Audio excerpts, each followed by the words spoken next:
మిత్రులారా, ఇవాళ ఈ నిజామాబాద్ జిల్లాకు ఒక గొప్ప చరిత్ర ఉన్నది.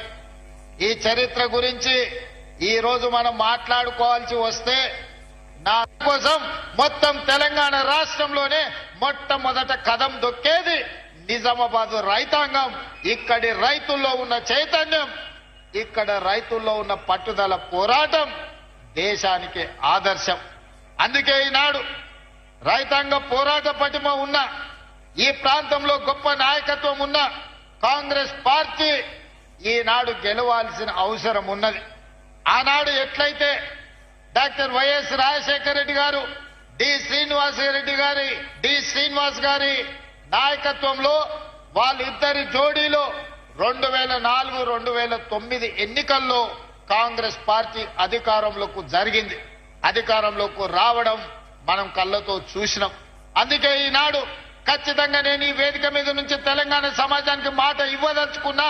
2023 ఎన్నికల్లో నేను పిసిసి అధ్యక్షుడిగా, మహేష్ గౌడ్ గారు కార్యనిర్వాహక అధ్యక్షుడిగా 2023 నాడు కాంగ్రెస్ పార్టీని అధికారంలోకి తీసుకొచ్చినాం.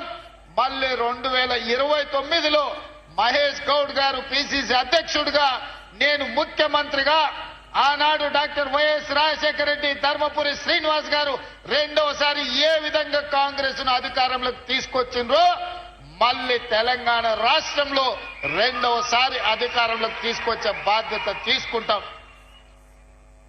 నేను పిసిసి అధ్యక్షుడు కాకముందు ఈడ రైతుల సమస్యల మీద నన్ను ఆహ్వానించి ఇక్కడ ఒక కార్యక్రమాన్ని ఏర్పాటు చేసింది. దారెంబట వేలాది మంది రోడ్ల మీదకి వచ్చి స్వాగతం పలుకుతే మధ్యాహ్నం 12కి రావాల్సిన నేను సాయంత్రం 5 గంటలకు సమావేశానికి వచ్చిన వేలాది మంది రైతులు ఆనాడు నిలబడి మీరందరూ ఆశీర్వదించారు కాబట్టి ఆ తర్వాత కాంగ్రెస్ పార్టీ అధ్యక్షుడిగా నాకు బాధ్యత ఇచ్చింది కాంగ్రెస్ పార్టీ. ఆ కాంగ్రెస్ పార్టీ అధ్యక్షుడిగా ప్రజాక్షేత్రంలో ప్రజా సమస్యల మీద కొట్లాడడంతో ఈనాడు తెలంగాణ రాష్ట్రంలో కాంగ్రెస్ పార్టీ అధికారంలోకి వచ్చింది. ఈ రోజు మీరు ఆనాడు అండగా నిలబడబట్టి అధిష్టానం దృష్టిలో ఖచ్చితంగా రేవంత్ రెడ్డి గారి నాయకత్వంలో పార్టీకి ఫలితాలు ఉంటాయని ఒక నిర్ణయం తీసుకోవడానికి నిజామాబాదే వేదిక అయ్యింది. నిజామాబాద్ జిల్లానే కారణమైంది.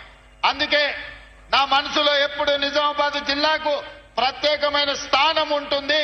ఈ జిల్లాలో ప్రాజెక్టులను పూర్తి చేయడానికి, ఈ జిల్లాకు అదనంగా నిధులు మంజూరు చేయడానికి, ఈ జిల్లాకు రాజకీయ నేపథ్యం, రాజకీయంగా అవకాశాలు కల్పించడానికి నా శాయశక్తుల ప్రయత్నం చేస్తా. ఈ జిల్లా అభివృద్ధికి 100% సహకరిస్తా అని చెప్పి ఈ సందర్భంగా మిత్రులందరికీ తెలియజేస్తున్నా. మిత్రులారా, ఈనాడు కాంగ్రెస్ పార్టీ అధ్యక్షుడిగా మిత్రులు మహేష్ కుమార్ గౌడ్ గారు ఉన్నారు. వారు భూపతి రెడ్డి గారు నాకు చేసిన విజ్ఞప్తి మేరకు, పెద్దలు సుదర్శన్ రెడ్డి గారి సూచన మేరకు ఈ నిజామాబాద్ యూనివర్సిటీకి ఇంజనీరింగ్ కాలేజ్ గాని, అగ్రికల్చర్ కాలేజ్ గాని, ఇతర ఇంటిగ్రేటెడ్ స్కూల్స్ గాని 600 కోట్ల రూపాయల రోడ్లతో ఈనాడు అభివృద్ధి కార్యక్రమాలు చేసుకున్నాం. ఈ రోజు పిసిసి అధ్యక్షుడు, నేను అధ్యక్షుడు అయిన తర్వాత జిల్లాకు అదనంగా నిధులు ఇవ్వాలి, జిల్లాను అభివృద్ధి చేయాలి, మీ వంతు సహకారం ఉండాలి అని మిత్రుడు మహేష్ కుమార్ గౌడ్ గారి సూచనతోటి ఇవాళ ఈ అభివృద్ధి కార్యక్రమాలన్నిటిని కూడా ముందుకు తీసుకెళ్తున్నాం. ఇదే కాదు, నిజామాబాద్ లో ఉన్న బాన్స్గడ కావచ్చు, కామారెడ్డి కావచ్చు, ఎల్లారెడ్డి కావచ్చు, బిచ్కుంద కావచ్చు, ఆర్మూర్ కావచ్చు, భీమ్గల్ కావచ్చు, బోధన్ మున్సిపాలిటీ కావచ్చు, నిజామాబాద్ మున్సిపల్ కార్పొరేషన్ 7 మున్సిపాలిటీలు ఒక కార్పొరేషన్ లో 1,045 కోట్ల రూపాయలతోని ఈనాడు అభివృద్ధి కార్యక్రమాలు మనం చేపట్టుకుంటున్నాం. తెలంగాణ రాష్ట్రంలో మున్సిపల్ శాఖ మంత్రిగా 17,445 కోట్ల రూపాయలు ఈ 2 సంవత్సరాలలో నిధులు మంజూరు చేసి అభివృద్ధి కార్యక్రమాలతో ముందుకు వెళ్లాలనుకున్నాం. కానీ చాలా దగ్గరలో 99% రాష్ట్రంలో బీఆర్ఎస్ వాళ్ళే మున్సిపల్లో కౌన్సిలర్లు, కార్పొరేటర్లు, చైర్మన్లు, మేయర్లుగా ఉండడంతో మనం నిధులు ఇచ్చినా అభివృద్ధి కార్యక్రమాలు ముందుకు సాగలేదు. ఈ రోజు మనం నిధులు మంజూరు చేసినా ఈ ప్రభుత్వానికి ఎక్కడ పేరు వస్తుందో, ముఖ్యమంత్రే కాదు మున్సిపల్ మంత్రి కూడా రేవంత్ రెడ్డి ఉన్నాడు. ఈ అభివృద్ధి జరిగితే కాంగ్రెస్ పార్టీకి మంచి పేరు వస్తుందని చెప్పి బీఆర్ఎస్ నాయకులు అభివృద్ధిని అడ్డుకున్నారు. ఇవాళ మీకు అందరికి ఒక మంచి అవకాశం వచ్చింది. 10 ఏళ్లు బీఆర్ఎస్ కి ఇచ్చిండ్రు, 12 ఏళ్లు బీజేపీకి ఇచ్చిండ్రు. ఈ ప్రాంతంలో 2 సార్లు ధర్మపురి అరవింద్ను పార్లమెంట్ గెలిపించారు. ఇవాళ మళ్ళీ మోడీ మంత్రం చదువుతున్నాడు ధర్మపురి అరవింద్ గారు. నేను అడుగుతున్నా, అయ్యా గల్లీలో కౌన్సిలర్ కావాలంటే, గల్లీలో మోరీది ఇయ్యాలంటే మేము ఢిల్లీకి వెళ్లి మోడీని అడగాలనా? ధర్మపురి అరవింద్ గారు మీరే పార్లమెంట్ సభ్యులు కదా, ఈ 7 ఏళ్లలో నువ్వు ఏమి తీసుకొచ్చినావో లెక్క చెప్పు. మిమ్మల్ని 2 సార్లు ఎంపీగా గెలిపిస్తే మోడీ గారి దగ్గర నీకు చాలా పరపతి ఉందంటావు కదా, మరి మోడీ గారి దగ్గర పరపతి ఉంటే ఎందుకు మీరు స్మార్ట్ సిటీ కింద నిజామాబాద్ ను తీసుకురాలేకపోయినరు? 95 సంవత్సరాల మున్సిపాలిటీకి ఒక స్మార్ట్ సిటీగా మీరు మోడీ దగ్గర సాధించలేకపోయినరు. మీ పరపతి ఉపయోగపడలేదంటే మళ్ళీ కార్పొరేటర్లుగా బీజేపీ వాళ్ళని ఎందుకు గెలిపించాలి అని చెప్పి ఈ రోజు ధర్మపురి అరవింద్ గారిని నేను అడుగుతున్నా. ఇవాళ మీరే ప్రభుత్వం, మీరే ప్రధానమంత్రి, మీరే పార్లమెంట్ సభ్యులు, మీ సోదరుడు బండి సంజయ్ కేంద్ర మంత్రి, మీ నాయకుడు కిషన్ రెడ్డి గారి కేంద్ర మంత్రి. ఎందుకు తెలంగాణకు నిధులు తీసుకురాలే? ఎందుకు నిజామాబాద్ లో ఉండే ఎయిర్పోర్టు ఈ రోజు వరకు మంజూరు జరగలేదు? ఇవాళ హైదరాబాద్ లో మెట్రో విస్తరణకు ₹1 తీసుకురాలేదు. మూసి ప్రక్షాళనకు మీ 10 పైసలు తీసుకురాలే. రీజనల్ రింగ్ రోడ్డు గురించి చర్చనే లేదు. ఇవాళ నిజామాబాద్ ఔటర్ రింగ్ రోడ్డు గురించి కేంద్రం నిధులు తెస్తా అంటే మేము ఎవరమైనా వద్దన్నమా? ఏమి తీసుకొచ్చిండ్రని, ఏమి ఇచ్చిండ్రని, ఏమి తెచ్చిండ్రని ఇవాళ మీరు ఓట్లు అడుగుతున్నారు, ఇవాళ ప్రజల దగ్గరకు వస్తున్నారని నేను అడగదలుచుకున్న ధర్మపురి అరవింద్ గారిని. ఇవాళ మీ వల్ల ఏమి ప్రయోజనం లేదు.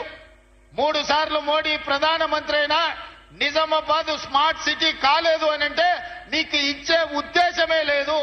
నిజామాబాద్ ప్రజల ఓట్లు కావాలి కానీ నిజామాబాద్ అభివృద్ధికి నిధులు తెచ్చే ఉద్దేశమే మీకు లేదు. పాపం ధర్మపురి అరవింద్ గారు ఇప్పుడు కాదు అప్పుడు కేసీఆర్, కేటీఆర్, హరీష్ ను జైల్లో పెట్టాలి, చిప్పకూడు దింపించాలని మాట్లాడుతుంటాడు. మరి కాళేశ్వరం 1,00,000 కోట్లు దిగమింగిండ్రు. మోడీ గారు వచ్చినప్పుడు, అమిత్ షా గారు వచ్చినప్పుడు కాళేశ్వరం కేసీఆర్ గారు ఏటీఎం గా మార్చుకున్నాడు. మాకు అవకాశం ఇవ్వండి, 48 గంటల్లో సిబిఐకి ఇస్తే జైల్లో పెడతామని కిషన్ రెడ్డి గారు అన్నారు. మరి మీరు అడిగినరు, శాసనసభలో చర్చ పెట్టి 6 నెలల కింద సిబిఐకి ఇచ్చడం, మరి 48 గంటల్లోనే జైల్లో పెడతాన్న కిషన్ రెడ్డి యాడబోయి ఏ బొక్కలు దాచుకున్నాడని నేను అడుగుతున్నా. ఎందుకు కాళేశ్వరంలో 1,00,000 కోట్లు మింగిన కేసీఆర్, హరీష్ ను బీజేపీ వాళ్ళు మరి బొక్కలేయకుండా చెర్లపల్లి జైల్లో పెట్టి చిప్పకూడు పెట్టకుంటే ఎవరు కాపాడుతున్నారు? ఇవాళ కేటీఆర్ ను జైల్లో పెట్టాలని అరవింద్ గారు అంటున్నారు. అందుకే ఫార్ములా ఈ రేస్ కేసు కట్టి అరెస్టులు చేయమని కేంద్ర ప్రభుత్వానికి పంపిస్తే ఆ ఫైలు మోడీ గారి ఆఫీసులో మూలకు అడ్డది. మరి ధర్మపురి అరవింద్ గారికి బాధ్యత లేదా? ఎందుకు అరవింద్ గారు మాట్లాడతలేరు? ఈ వేదిక మీద నుంచి ధర్మపురి అరవింద్ గారిని నేను ప్రశ్నిస్తున్నా. మీ కిషన్ రెడ్డి గారు ఏ రకంగా కేసీఆర్ ని కాపాడుతున్నాడో మీకు కనిపిస్తలేదా? మీరు వెళ్ళి నరేంద్ర మోడీ గారితో మాట్లాడి 1,00,000 కోట్లు పెట్టి కట్టిన కాళేశ్వరం 3 ఏళ్లలోనే కూలేశ్వరం అయిపోయింది. ఇవాళ కూలిపోయింది. 1,00,000 కోట్లు గోదావరి పాలైనాయి. మీరు ఎందుకు ఆ కేసును ముందుకు కొనసాగిస్తలేరు? అదే ఈ ప్రాంతంలో ఎస్ఆర్ఎస్పీని శ్రీరామ్ సాగర్ ని కాంగ్రెస్ పార్టీ పండిత్ జవహర్లాల్ నెహ్రూ కట్టారు. ఇవాళ నిజామాబాద్ జిల్లాలో చెరుకు బండినా, వరి బండినా, పసుపు బండినా, సోయాబీన్ బండినా నిజామాబాద్ లో పంటలు పండుతున్నాయి. రైతులు ఈ రోజు ఆత్మ గౌరవంతో తలెత్తుకొని తిరుగుతున్నారంటే కాంగ్రెస్ పార్టీ కట్టిన ప్రాజెక్టులే కదా. మేం కట్టిన ప్రాజెక్టులు ఎట్లున్నాయి, బీఆర్ఎస్ వాళ్ళు కట్టిన కూలేశ్వరం ఎట్లుందో ఒక్కసారి చూడండి. గోదావరి జలాలను అడ్డం పెట్టుకొని తెలంగాణను కొల్లగొట్టిన కేసీఆర్, హరీష్, కేటీఆర్ ను ఎన్నడు అరెస్టు చేస్తారో మీరు చెప్పాల్సిందిగా నేను ఈ రోజు అడుగుతున్నా. అందుకే ధర్మపురి అరవింద్ గారికి పరపతి లేదు. మోడీ దగ్గర ఈనాడు ఆయన మాట చెల్లుబాటు కాదు. కాబట్టి పార్లమెంట్ లో ఆయన ఉన్నాడు. నిధులు దేవాలంటే కేంద్రం నుంచి ఎంపీలు చాలు, కౌన్సిలర్లు వెళ్ళేది, కార్పొరేటర్లు వెళ్ళేది ఢిల్లీకి కాదు, ఇక్కడ ఉండే మున్సిపల్ మంత్రి దగ్గరికి వెళ్ళాలి, లేకపోతే స్థానికంగా ఉండే ఎమ్మెల్యే దగ్గరికి వెళ్ళాలి. స్థానిక ఎమ్మెల్యే భూపత్ రెడ్డి ఉన్నాడు, మున్సిపల్ శాఖ మంత్రిగా నేనున్నా. ఇవాళ కౌన్సిలర్లు కార్పొరేటర్లను మీరు గెలిపించండి, నిధులు ఇచ్చే బాధ్యత నాది, నిజామాబాద్ను అభివృద్ధి చేసే బాధ్యత నాది, నిజామాబాద్ ఔటర్ రింగ్ రోడ్ ఇచ్చే బాధ్యత నాది, మంచి ప్రాజెక్టును పూర్తి చేసి భూపతి రెడ్డి అడిగిన ఇరిగేషన్ ప్రాజెక్టులను పూర్తి చేసి నిధులిచ్చి నిజామాబాద్ను అభివృద్ధి చేసే బాధ్యత మరి అందుకే ఇవాళ ఇక్కడికి వచ్చిన మా యువకులను అడుగుతున్నా, మీరు గాడిదకు గడ్డేసి మీరు ఆవుకు పాలు పిండుతామంటే సాధ్యమా? మీరు ఆ బీఆర్ఎస్ బీజేపీలకు ఓట్లేసి కాంగ్రెస్ పార్టీలను అభివృద్ధి చేయమంటే నేను నిధులు ఇవ్వాలన్నా మేయర్ మనోడు ఉండాలి కదా, కార్పొరేటర్ మనోడు ఉండాలి కదా, కౌన్సిలర్లు మనోళ్ళు ఉండాలి కదా. అడగండి, అమ్మాయినా అన్నం పెట్టదు అంటారు. రేపు ఎమ్మెల్యేతోనో మంత్రులతోనో సహకారం తీసుకొని పనులు చెయ్యాలి అనంటే స్థానికంగా మనోడై ఉండాలి. వెనకటికే పెద్దలు చెప్పారు, మట్టికి పోయినా ఇంటోడు పోవాలని. మరి మన బస్తీ మన కాలనీల అభివృద్ధి జరగాలి అంటే మనోడు కార్పొరేటర్ గెలిచి ఉండాలి. అందుకే చాలా సంవత్సరాల తర్వాత మంచి అవకాశం నిజామాబాద్కు వచ్చింది. ఈ బంగారం లాంటి అవకాశాన్ని జారవిడ్చుకోకండి. ఈరోజు పిసిసి అధ్యక్షుడిగా మహేష్ కుమార్ గౌడ్ గారు ఉన్నారు, రాష్ట్ర ప్రభుత్వ సలహాదారులుగా సుదర్శన్ రెడ్డి గారు ఉన్నారు.